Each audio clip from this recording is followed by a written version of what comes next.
नमस्कार, मैं रवीश कुमार। अगस्त 1996 में एनडीटीवी से औपचारिक रूप से जुड़ा था।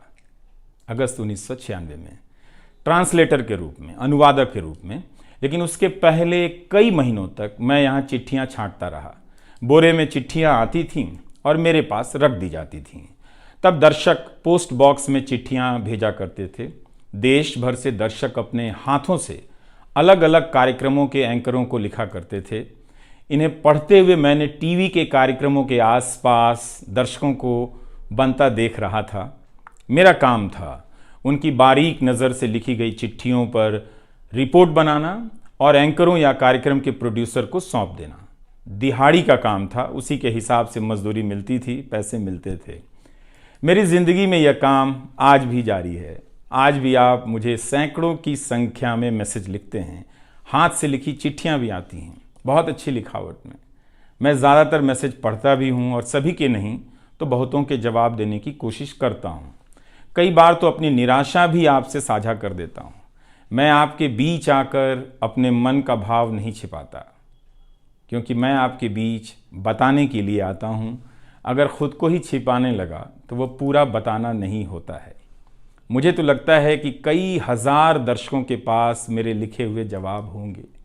उंगलियों में दर्द रहने के कारण इन दिनों जवाब देना कम कर दिया है। तो एक तरह से जिन चिट्ठियों से एनडीटीवी में मेरी शुरुआत होती है, उनका आना जाना आज भी जारी है, आज तक जारी था। वो काम आगे भी जारी रहेगा, लेकिन इतने सारे सुझावों, जवाबों, अपेक्षाओं, शिकायतों और डांट के बीच सोना, जागना और जीना मुझे आपके हवाले करता चला गया। मैं खुद के पास तो रहा ही नहीं, आपके बीच गया तो घर ही नहीं लौटा। शायद अब कुछ वक्त मिलेगा खुद के साथ रहने का।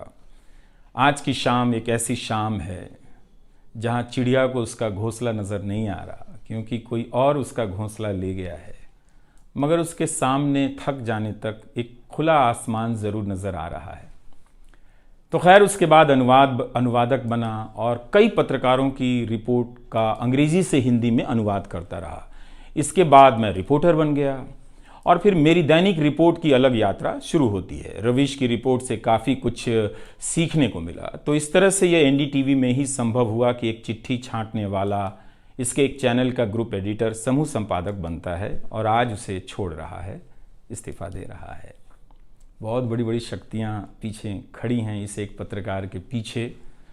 तो स्वाभाविक है कि ये नौबत आनी थी, इसका अंदाज़ा मुझे पहले भी था। लेकिन जिस दिन आता है उस दिन अच्छा तो नहीं लगता है।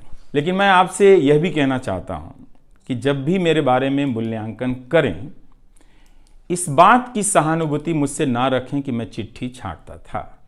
मैं उनकी तरह नहीं हूँ कि अचानक चाय बेचने की बात करने लग गया। उतर रहा हूँ जहाज़ से, बात कर रहा हूँ चाय बेचने की। सहानुभूति के लिए या फिर अपने संघर्ष को महान बताने के लिए मैं ऐसा नहीं करना चाहता। इस देश में हर किसी का संघर्ष ही पहाड़ चढ़ने के जैसा है। आप एम्स के बाहर मरीज जो खड़े हैं, उनके परिजन जो खड़े हैं, उनसे मिल लीजिए। आपको पता चल जाएगा कि उनकी चुनौतियाँ कितनी बड़ी हैं और आपका दुख कितना कम है, छोटा है।